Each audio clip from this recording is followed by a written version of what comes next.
Bonjour, bienvenue sur la chaîne Alzheimer et alors, je suis Albert Audrey, neurocoach Alzheimer, créatrice de la méthode Lien. Et aujourd'hui, pour l'activité de la semaine, on va répondre à une question.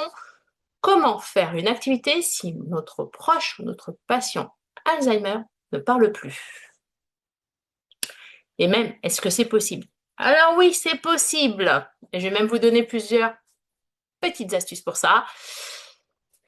Et donc, que vous soyez aidant ou professionnel, faire face à une personne qui ne parle plus peut être très déstabilisant et donner l'impression que tout le lien est perdu. Mais si je vous disais qu'en fait, c'est peut-être une autre manière de communiquer avec vous. On associe souvent la communication au langage verbal. Mais, on le sait depuis plusieurs années maintenant, dans la maladie d'Alzheimer, le langage, même s'il peut devenir difficile à produire, cela ne signifie en aucun cas que la relation elle est rompue, parce qu'il existe d'autres formes de communication qui prennent le dessus, et elles sont souvent plus importantes qu'on ne le pense. C'est ça, les neurosciences nous les expliquent très bien. Le langage, il dépend des réseaux cérébraux spécifiques, notamment les aires dites du langage. Et avec l'évolution de la maladie, la recherche des mots, elle devient difficile, la construction des phrases se fragilise et l'expression verbale peut disparaître. Mais les circuits émotionnels et sensoriels, eux, ils sont là. Et donc, s'il y a encore des émotions et des sensations, le cerveau continue de communiquer. Sauf qu'il le fait autrement.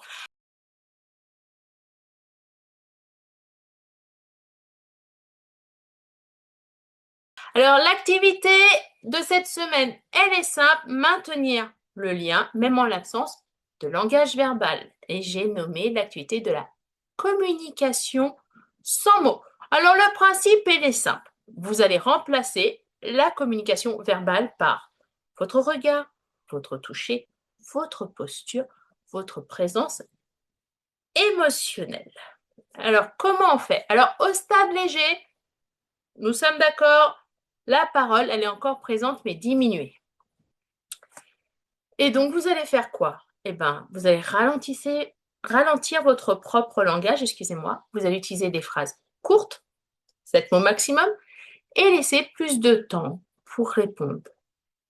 Parce que ce que vous interprétez comme un silence, parfois, c'est du temps de traitement d'information. Et plus vous allez précipiter la conversation, moins la personne en face va vouloir communiquer avec vous. Au stade modéré, on sait que les mots, ça va devenir plus difficile. Et bien là, vous allez privilégier les gestes, les objets familiers et le regard direct. Plutôt que de poser une question, vous allez montrer un objet. Par exemple, je ne sais pas, plutôt que veux-tu boire un café, vous allez pointer la cafetière ou la tasse. Au stade avancé, eh bien, parfois il n'y a plus de langage verbal, parfois il y en a encore. Ça dépend, je vous rappelle que la maladie d'Alzheimer, elle est propre à chacun. Et que du coup, la conversation, elle peut être là, comme ne pas être là de cette manière-là. Et donc, si la communication devient entièrement non verbale, ça va être votre présence. Ça va être tenir la main, une présence calme, la respiration lente, des sourires. Votre lien va passer par le corps. Et petit tips déjà, méthode lien, savez-vous que sur alzheimeralors.com, vous avez des cartes de communication visuelle. Donc, vous avez dedans 3 packs différents. Un pack sur les douleurs pour que votre proche puisse vous montrer où il a mal, même sans le verbaliser. Avec une échelle aussi de douleur pour connaître l'intensité. Vous allez avoir aussi les émotions pour que votre proche puisse vous dire il est triste, il est en colère, il est fatigué, etc. etc. Et le troisième pack, les actes de la vie quotidienne. Donc, vous pouvez demander à votre proche, par exemple, s'il veut regarder la télé, s'il veut téléphoner, s'il veut aller se promener, si vous devez aller, par exemple, à la pharmacie, chez le docteur, prendre une douche, l'accompagner aux toilettes, etc., etc. Alors, qu'est-ce que les neurosciences nous apprennent dans la communication? Eh bien, le cerveau humain, en plus d'être câblé pour le social, il est conçu pour la communication multimodale, même en absence de langage. Parce que vous allez avoir les circuits de reconnaissance émotionnelle, les circuits sensoriels, les circuits relationnels qui restent actifs et ce lien ne disparaît pas, il change juste de canal. Pour vous donner une idée, par exemple, vous avez déjà vécu peut-être ce moment où vous êtes en face d'une personne que vous connaissez extrêmement bien, vous vous regardez et vous mettez à rire alors qu'il n'y a pas eu de mots, parce que vous vous êtes compris. Eh bien, la maladie d'Alzheimer, c'est pareil. Il existe ce genre de choses. Alors, si vous devez retenir quelque chose des activités de communication non verbale, comme là, il y a une seule chose à retenir. Ne plus parler, ça signifie pas ne plus communiquer. Ne plus parler, ça signifie regarder autrement.